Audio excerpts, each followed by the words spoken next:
na RDC c'est un combat spirituel. Et l'équipe Minduki, et l'équipe Akande, l'équipe Mandefu, Basuki et Lobelo Mote. Maintenant, la volonté de Dieu va s'accomplir. Nous sommes autour d'un pouvoir sataniste. Moi, je suis de la lumière. On a Bango et Simbatin. On n'a pas d'amis. Kabila n'a pas de copains. C'est quelqu'un qui vit par rapport à un programme. C'est quelqu'un qui vit par rapport à un schéma. Vous allez oublier Kimbuta. Kimbuta, zéro. Il travaille avec quelqu'un qui va maîtriser, qui va contrôler. CongoDialogue.com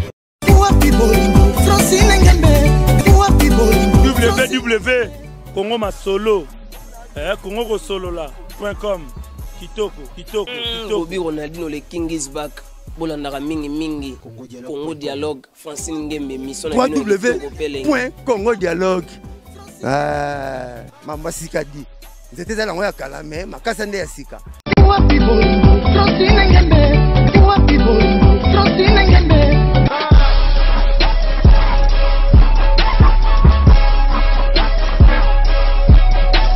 CongoDialogue.com Francine Ngembe.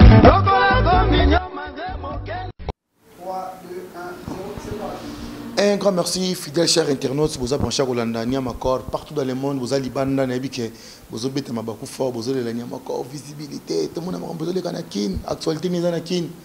Bakataki bisonnet, mais tous les lagités, mais tout ça, les prières, bah fongolé bisonnet.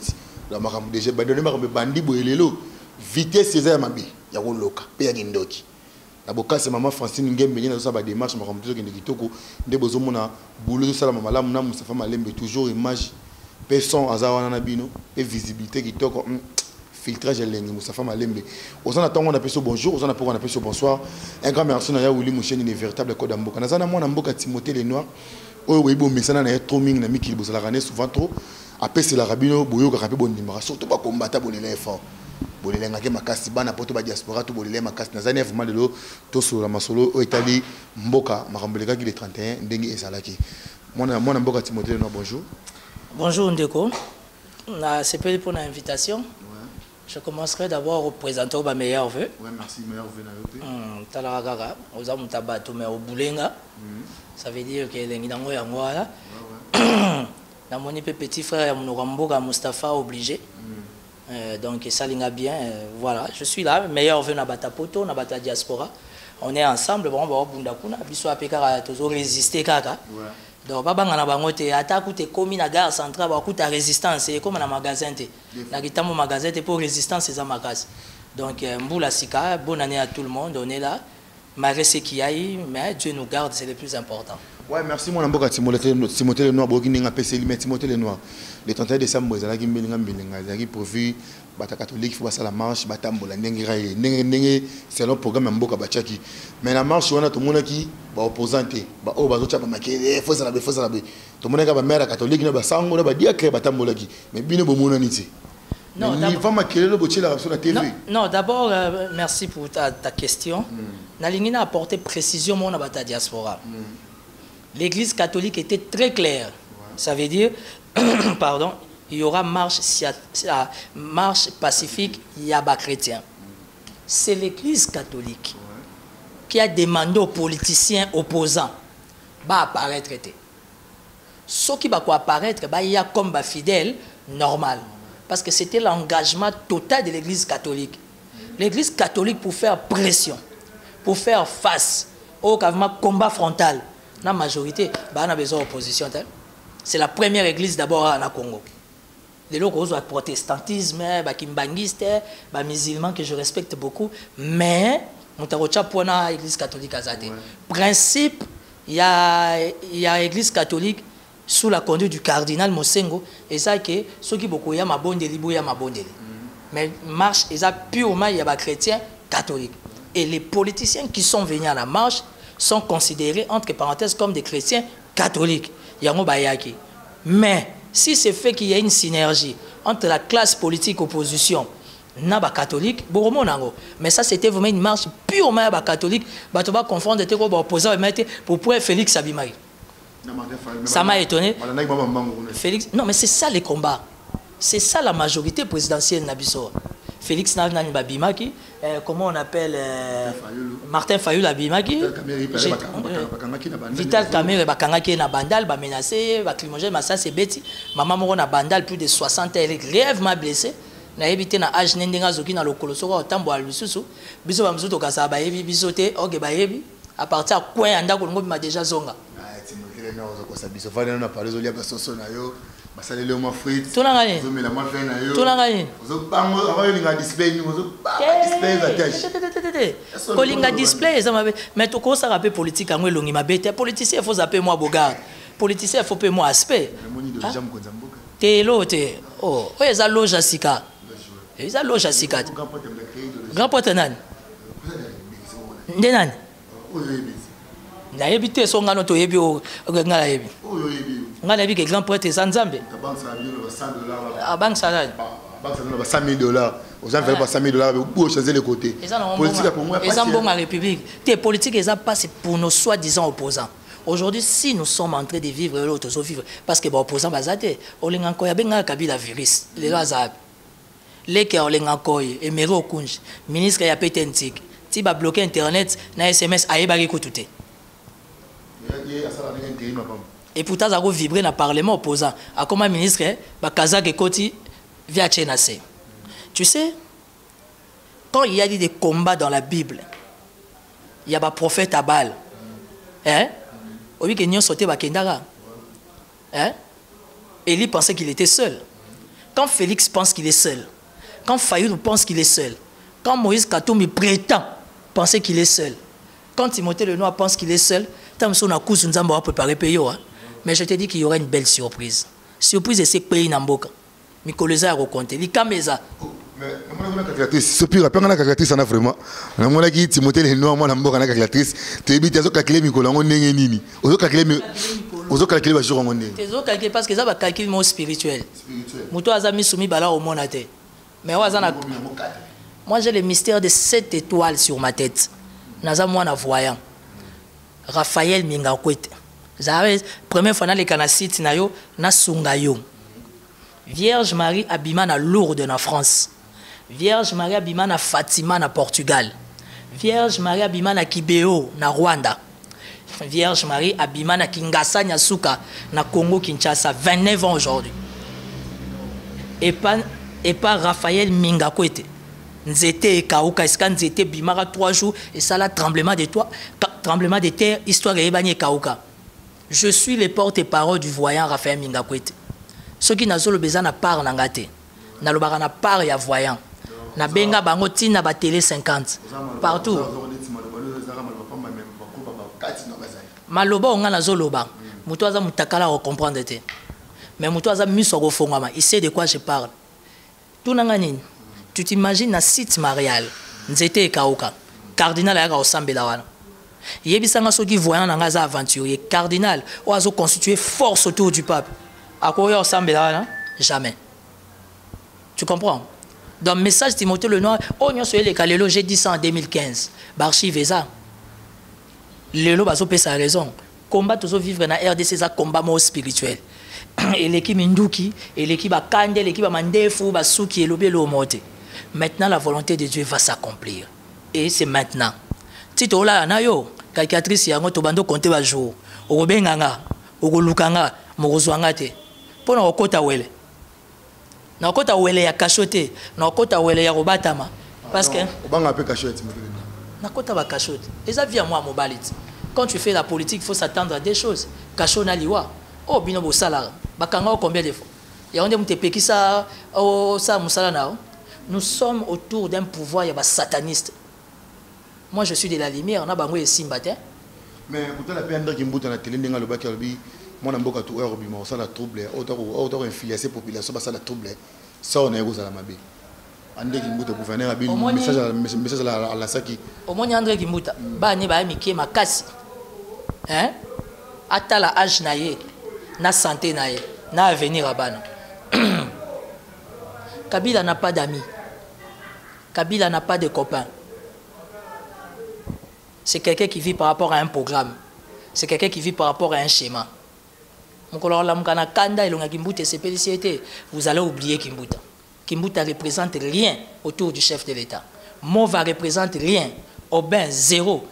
Bruno Chibala, Mosombi, Mapango, zéro. Il travaille avec quelqu'un au baso maîtrisé, au baso contrôlé. Tu sais pourquoi? Parce qu'il a compris que la classe politique congolaise, bah batanzala. Kimbuta oyo sangani na porte le pango nae bak ya matiti za oyo sangani.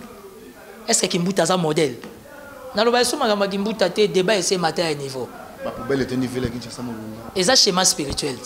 Ba yebi lo ba osala mais révessé. Atoza na sa matiti, atoza na sa ya mai ke ba exorcisme. Mais Timothée le noir excusez pardon. Tout ce monde on peut ozo lobo, ozo tala, ozo ba direct, ozo palo là. Et tant que opposant. Et tant que mamango yaka, comme na ngamba majorité, l'angle est changé. Je ne suis pas un opposant. Excusez pardon. Bino toi en général ba ngamba opposant. En général ba ngamba bongo. Mais tant que ba robenga yo côté mo boye moi na mboka Timothée yaka nanu. Zona moi bureau moko boyo vando sala boye. Tika ngana sisa ka. Na silisa. Na silisa. Na silisa. Chelanga micro bata poto ba. Zila na silisa ka. Bata poto ba yebi yo. Lo yambinga ba yo kanga. Tu sais quoi mon ami? Ongolo bandi na loba na TV ba proposer ngate. Je n'ai pas fait. Naliaka mutoki oyanga. Omoninga na majorité nazana mutu oya ko telema ate. Alors que les noirs aliaka mbongo na ngazate. C'est ce qui fait ma force. Force nanga yangwana. Tu comprends? Nazana mutu moko ta ko tout atolo azate. Moi nazana ba pire vie nanga ba ya Willy Musheni. Nazana yoka. Otie Willy Musheni na politique. Te tuna ye. Nazana ba vie nanga ba Claude Maluma, ba Jean-Jacques Mutwale, JP Mindia. Nazana ba Bienvenu Kindongo. Ah te yete. Te vie nanga te. Baza ba vie na zaso nazana mpiaka. Te otale long nanga bien te. Faut tagé long nanga bien. Oui, c'est long ya mwinde za ya molilité. Toto ça concours pour et ça bato ba pumbora na ndenga bien na bato ba pumbora ndenga mabe. Ça veut dire que quand j'ai un petit souci, j'ai fait un SMS aya Willy, je manquerai pas 300-500 $. Nzamba salanga pe grâce na za loko sauté. So dans zaki loko na l'équipe ba jeune tout ya majorité na beauté na maele. Yeb sanga jeune na majorité o tshela nga papi tamba mutakala zela ngala tanga nan. Nan. Attends le on va l'équipe. Tanga. La majorité au débat. Parce que moi je ne suis pas de la majorité, je ne suis pas de l'opposition. Moi je suis de la République. Combat nanga tuna Mustafa tuna Yannick Stopira, Gradi Mouya Aisho Kokoye Mutazo Bengara, tuna bango combat nanga. Il pas à Bogar. Nan. Te ba Bogar kala pe bazat. Ozomona jeune mais te ozomona jeune mais ancien Bogar. Ça Bogar. Ouais ça bota bana Nzambe. Oui, ça beauté va toi. Loge ko, loge nanga maman Mariette. Maman Mariette. Ça veut dire que to batamina sa mayo robima. Timothée le nom là tout le que somoro. On a Yambaye pas de problème. Pas de problème Yambaye. Ouais. Aïcho Koko.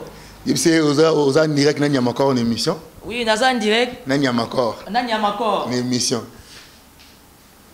Naza wa kota kitambo wa biso to bana ngembo yo za. Ouais, on est le masolo za kitoko makasi Nyamakor politique ezo betama. Na dit que ba marche salamaki bo za image non pas Moustapha Malembe ako balancer on peut kana kati émission auto za bo mona mo extrait ya masolo ndenge ngaki na messe église catholique pour et c'est Sabino makasi pour nabi que na ba combattant na miki ba marcher que belé. Non, moi je soutiens les combattants. Bana poto ba marcher fort. Bana poto na Suède, aux États-Unis, partout ba marcher. Bana poto, je suis content d'eux. C'est ça. Oui, c'est au Brésil. Moi j'ai déjà Batwabenga na Brésil, Batwabenga na Kenya, Batwabenga na Côte d'Ivoire. Nyamakor, ce pays va changer et c'est maintenant. Batomi va comprendre Ngwanda te. Il a dit beaucoup de choses. Mboko Batwalinga la vérité. Au moins monsieur Tosala, ba service et état là. Victime et ayote et zalanga. Mais je laisse la volonté de Dieu faire. Je n'ai rien contre le président Kabila, mais en aucun jour je serai de la majorité. Que dit-on? La voix du peuple, c'est la voix de Dieu. Pourquoi Mokonzambo a ça pour sa population a été? Sur 80 millions d'habitants, au sa volonté, il y a 1000 personnes. Et ça a raté. Mais, toute la République démocratique du Congo, mais ça, mais ce que ça pour la Bolingua Congo, Dieu seul sait. On va parler. Et moi, je te dis que dans la spiritualité, tout est fini. Errer les esprits avertis. Oh, nous sommes ce que ça va forcing. Or, plus aux forcés, plus aux bêta en Amérique. Ce pays nous appartient. Il y a des jeunes, tant de jeunes qui souffrir à Kinshasa. Ou la Mukawata, 200 francs, il y a des pesades. Tu ne sais pas par où commencer. Les jeunes, comment ils ont gagné, les jeunes, comment ils ont payé, comment Mario. Pourquoi? Parce que la nation, la République ne nous donne plus de chance. Mboko ils ont un ignoté. C'est quoi le terme en français? Donc Mboko ils ont un repère. Repère ils ont. Ceux qui ont dit micro et belé ba ko kangote. Pour yo kembi na ban, yo yebi passer à ban. Nga yebi passer à bande. Et alors, si aujourd'hui tu es contre la majorité, ndé aner fait lukayo, service spécial fait kango, boko boma les noirs mais après la vie va continuer. Ton dimanche qui va tisser ba kufa. Mobutu était ici, il est tout puissant. Moi j'étais ami à la famille Mobutu. Kukuwendo wazabanga. Au moins le président en Afrique a un niveau à loge à Mobutu. Aza quitté, Mobutu est parti, ce pays nous appartient. Au moins, l'Europe a majorité, ça va rêver debout. Politique en 97 et 2017. Tu as vu la famille là-bas, tu as vu la bande là-bas. Tu n'as pas fait. Mais tu vois, les noirs, tu vois qui, moi, je suis Fidel Kaminani, moi, je suis Moïse Katumbi, je suis Brazzaville, et papa, je suis Sungesu. Je sais que le message n'est pas aimé Kaboul, imprimerie, niche, à Brazzaville. Je n'ai pas invité, il faut que déjà, dans 2 ou 3 jours. Tout ça qui me sait baboy ya kota na mboka ita ke bino ba combattant ba na mboka bozo débattre pour mboka kende liboso message ni a peu beaucoup lancé pour ya kota pour et toucher mitima baboy ya kota na mboka. Non, Vital Kamerhe a eu une discussion na ta majorité. Son frère Katebe Katoto. Il est proche à 1000% de la majorité à défendre la cause Alé Kinae. Mais je suis convaincu d'une chose. Mise en scène Moko Ezawana. Mais ça va rater. Si, au conditionnel, Moïse Katumbi revient réellement pour comment dire, continuer son combat politique, les esprits de nos ancêtres, martyr il y a 4 janvier, et quoi accompagner. Mais si Moïse, au conditionnel, vient pour nous distraire, on a lancé un message à Salomon. Et c'est-à-dire, il faut la mission. Tu comme un stade moko, tu as une étape français, tu as une étape à diplôme, tu as une étape pour Nzambé s'imposer. Parce que la manière dont le peuple congolais de Kinshasa souffre, même au temps de la Bible, ce n'était pas comme ça. Et Dieu écoute. Ceux qui Moïse a yé, Nandenga solo, pour n'y aller dans syndicat. Parce que bon, balé va condamné. Il n'a qu'à venir avec le syndicat de Kolo. Et puis le syndicat de Kolo a la couverture au Moïse Azana Roté. Ça veut dire que c'est le beau-fils d'Edouard. L'Angola n'est pas dirigé par Johan. L'Angola est dirigé par les MPLA. Et le président numéro 1 du MPLA, c'est qui? C'est Eduardo. Alors pourquoi Moïse Katumbi, si réellement il vient combattre, il vient mener, continuer son combat politique, pourquoi il n'est pas venu avec le syndicat de Kolo? Pour votre information, que Dieu me donne la Sabima. Voilà. Il y en a Dieu. Pour nous ensemble. C'est ce que nous attendons, entre guillemets, de nos soi-disant opposants. Il ne faut pas trahir les peuples. On ne trahit jamais les peuples. Naza Kabiliste était, mais j'ai rejoint Mouzé, Rabila. Ne jamais trahir sa patrie. Quand on parle de la patrie, quand on parle de la nation, on parle de nous, la population. Il y a des choses qui sont mystiques, ils sont comme un beaucoup. Bon, c'est pour la calamité. Mikoloza a raconté. Oh, en français, c'est les comptes à rebours. Dans la diaspora, vous avez la laisse, vous avez la peau et l'engezo banda. C'est parce que je vois des choses où vous avez belé au monaté. Sur la Guinée, mon sengo, Tony, ne m'a pas pas noir. Et dans ce que tu côté loge, tu as pour la boutoute. T'es idole à Colombo, comme créé. Parce que loge, je côté par rapport à nous. Loge, je côté par rapport à nous. Ça veut dire que ma petite au bimiso, ça n'a pas maille au bimiso. Aux alicolo, tu refaire atterrir. Tu es ma belle. Tu es tout au côté exorcisme. Tu es trop belle, c'est comme il limo. Relaxant, on a Félix Tshisekedi. J'ai aucune relation avec lui. Je respecte beaucoup Félix, mais il ne m'inspire pas confiance. Pourquoi? Je sais pas sa conviction. Je respecte beaucoup Moïse Katumbi, il m'a inspiré en confiance. Franck Diongo, je le respecte beaucoup. Tant qu'il m'a fait dans le tribunal, Franck Diongo a tenu 2 avocats. Nambongo na ye moko pour ba soutenir. Et puis le Franck Diongo a kufa pour la franchise na. Franck Diongo a kufa parce qu'il a été trahi par les soi-disant opposants. Mon collègue a décortiqué. Mais on va qui autant comme ba frère na yo ba mbongo à pouvoir. On va ba mbongo déjà pouvoir ba confrère na yo belo za kana bango, on va citer ba non na bango le. Ngai Timothée Lenoir, Mike Mukebai, Daniel Safra. Nani ndeko Eliezer na robakse su nanani ba kombo mususu échappé nga ndeko Peter mais entre biso miso c'est si bali nani wa lembongo yo te wana eza dossier à suivre yango bana poto bo mema na loyenge te et loko ezo trahir bata poto pe diaspora la diaspora est trop dans les fantasmes bazo ba ko sélectionner te parce qu'aujourd'hui il faut sélectionner il faut savoir qui sont dans les bancs comment les accompagner to yebi ba o ba lembo parce que entre biso animosité koti to komo bebana Mike Mukeba ina Daniel Safo ba bebani ba potani ba soigni ba simbani tina nzoto c'est inconcevable.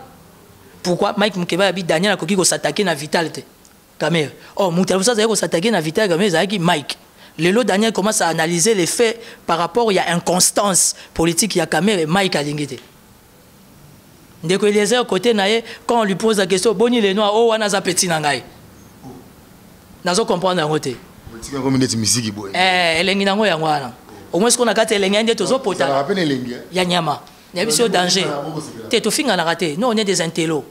Je suis licencié en droit privé judiciaire. J'ai une formation en communication politique et j'ai une formation en management. Je ne suis pas parfait, mais je suis fier de moi. Oui. Eliezer connaît mes valeurs, il connaît mes qualités. Je suis licencié depuis 2003. Petit par rapport à boulot, Tony. Je ne sais pas. Na boulot na biso politique et ça la vie professionnelle. Papa a raté, moi n'a raté. Même si l'expérience s'impose, mais papa a raté, moi n'a raté, on s'appelle confrère ou encore collègue. Biso c'est un combat politique. Bata diaspora ba fongola miso ba yeba qui sont dans les bons qui sont des côtés ngongango yango parce que la délivrance est arrivée faut pas même ana bata ba double G na kenda pas autorité mokota majorité apesanga mbongo mais ba master muso ba liaka bazo traiter ba sujet bazo lia ba mbongo ça c'est injuste et je vais dévoiler tout ça na peu sur exclusivité mikolezoya na ora réaction à diaspora na ko expliquer no nani aliaki mbonga nani aliaki mbonga pour ngana tout aratolo na liambonga mututé André Kimbuta tinda yango honorable kabenge na honorable modiso ba témoin baza vieux médard na bandal ba tunango lingi combien na boya na mina zo senga motoki na nga ya cabinet botete et puis yanga moko te ya cabinet mobima so nzaki le koso mbongo mais nazwa mon père était un grand monsieur quand mon père était vivant mutondel Kimbuta opoussa na pembe na ngate. Je suis l'oncle direct, sans barrière, sans frontière de Jean-Pierre Bemba. Jean-Pierre Bemba na bolo, ngai na anoko na e. Toute la famille Bemba, famille Kengo Wadon, famille Les Noirs, ndenge ni toza. C'est renseigné. Donc je ne suis pas un dalleux, je ne suis pas un garçon qui a faim, j'aime la politique, j'ai ça dans le sang, et jamais na reliambo à Kabila, jamais na reliambo à majorité. Kanga data lelo. Ouais, merci à vous. Quand on a posé une question, si on a posé Kabila longo, nani bo nga za poser na mboka. Aza déjà. Nani? Azali. Nani kasi? Tu vas ozaku si au prix te po yebier. Nazo pesa information. Yo zo assurer ba na libanda bazolanda biso. Nazo pesa yo information eza spirituelle. Bobombier déjà. Ce n'est pas moi. C'est le ciel qui décide. Moi je te dis qu'il y a quelqu'un qui est prêt et qui va faire décoller les Congos. C'est quelqu'un que toi tu connais, moi je connais. Simple dans la classe politique, négligé de tout le monde. Ni éclat, ni beauté, ni Bible Loba. C'est lui qui va aider les Congos à décoller. Parce que l'Afrique, le monde, sans les Congos, ils sont zéro. Et les Congos doivent décoller pour qu'Afrique soit libre au Moussous. Abandon? Non, Bana poto akatani. Velenius. Abomira lelo robi. Poser sigasa déjà le bombier. Ce qu'on a zaki na komba retourna batam. Na retourner nani. Minimum voloba. Timothée les noirs. Na comme na suka na chité na déjà. Malgré tout boy kotanga comme on la présent à rolongola. Ndeko na biso mwana mboka Joseph Kabila. Mais tout moni Thomas le waka salisi banzela. Thomas le waka salisi banzela. S'il te plaît, il faut préciser. Le président Kabila, il est hors mandat. Kolongola eza ya ranking te ya candidat. Parce que surtout se comprendre te ba service na biso baza na manière moko ya mabe ya osa ba analyse na ba rapport na bango. Kabila il a fait 2 mandats le président. Aujourd'hui, il est hors mandat et c'est constitutionnel. Que dit les accords de l'OIA? Que dit les accords de Saint-Sylvestre? Ça ne vient pas de Timothée Lenoir. Et je suis content, d'après les informations à ma possession à niveau à majorité. À l'objet 1, il ne sera pas candidat. De 2 à Roponate. De 3 Boluka Mutubopona. C'est ça un homme. Et je suis fier de lui. Au moment où on a iolé là. Mikolo ezana boyoka ba konze bela majorité ba kokufa pour kingangezo sala. Pour chef à l'objet je vais me retirer. Ah? Na rolinga récupérer plan. On récupère plan, on y a ni les tenants ni les aboutissants, surtout il y a Boutou. On récupère un ennemi. Il y a des choses à n'angana kaluka ya mwana epeso Congo. C'est un peu là, il dit au côté bon fort, il dit moi fais n'abiso. On y a l'art trop. Bon on va qui mange là qui coûte ça. Za qui coûte qui ndokia mkewana. Bido kwana nyo c'est pas ma mari e kota raté. So ko moni mwana nkema atiki nzeta kiti. C'est que maman za pembeni. Ouais, merci Timothée Lenoir, tu as comme un mot de la fin de Batbazola Ndabiso Libanda. Non, un mot de la fin, c'est un grand plaisir que je passe dans ton émission pour la première fois. Je suis très flatté. Rappelez-nous, site Congo Dialogue, tu as un système à dialogue, système à corte à corte. Donc, tu as vraiment frontalement, il y a un bunzu na bunzu. Donc, je suis très content, très flatté, merci. Mais Timothée Lenoir, notre micro, tu as micro, message que c'est ça, tout. Au clôturer l'émission, on a fait un remerciement à abonné tout le Congo Dialogue, Ming, Francine Game, patron, pourquoi pas Piron, un explication sponsor officiel de l'émission, on a besoin de télé garde-robe, José Gabemba. Notre micro, pas Timothée Lenoir, après ça, un message à eux, que c'est Sabino Mingi partout besoin. La salle de l'émission, mais c'est pour la première fois que j'ai un micro. Vraiment, je veux dire, on a comprendre le thème, comme la ganga. Donc, un message dans les ans, il y a diaspora Mbote, pardon. On est ensemble, ce pays nous appartient, tous se soutenir, mais il faut savoir qui vous soutenez. Ma famille peut Kinshasa, Zola la banzala pour galère et l'équipe, bokani sabango. Quant à la situation politique, natanga histoire ya politique, ya monde, tina internet, na mona gouvernement morote bundana église gagnant. Église kande mute gagnant. Les 31 basango ba betami, humilié, et la Vierge Marie aime ça, et maintenant elle va s'imposer comme étant la mère du désarmement. Elle va s'imposer comme étant la mère des victoires. Elle va s'imposer comme étant l'Immaculée Conception. Vous avez déjà un là.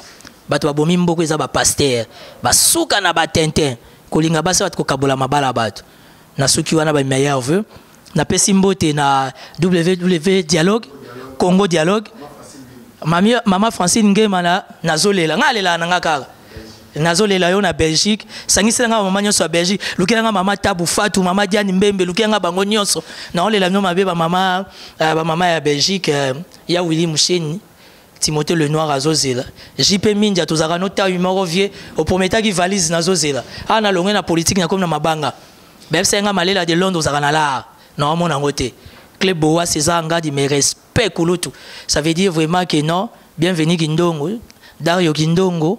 Jean-Jacques Moutouale, honorable Zachary Bababaswe, Balo Banabango, n'a pas sa sounan poto, batapoto, bopianga combo. Ah bon, n'a pas si tous pépélé, batonions sur Londres et à France et à Belgique, surtout bateau à Scandinave, Norvège, Suède, Danemark, donc bata États-Unis, bata Canada, on est ensemble. Je vous aime beaucoup. Prochainement, on peut s'amener sur Soukan Info, où il y a des bisous, ma soleil, elle a toujours rendez-vous. On est ensemble à suivre. congodialogue.com www Congo Masolo Congo Solo là.com Kitoko Bobby Ronaldinho le King is back. Bolandaka mingi Congo Dialogue Francine Ngembe mission www.congodialogue Mama Sikadi c'était dans la kala mais makasa nde ya sika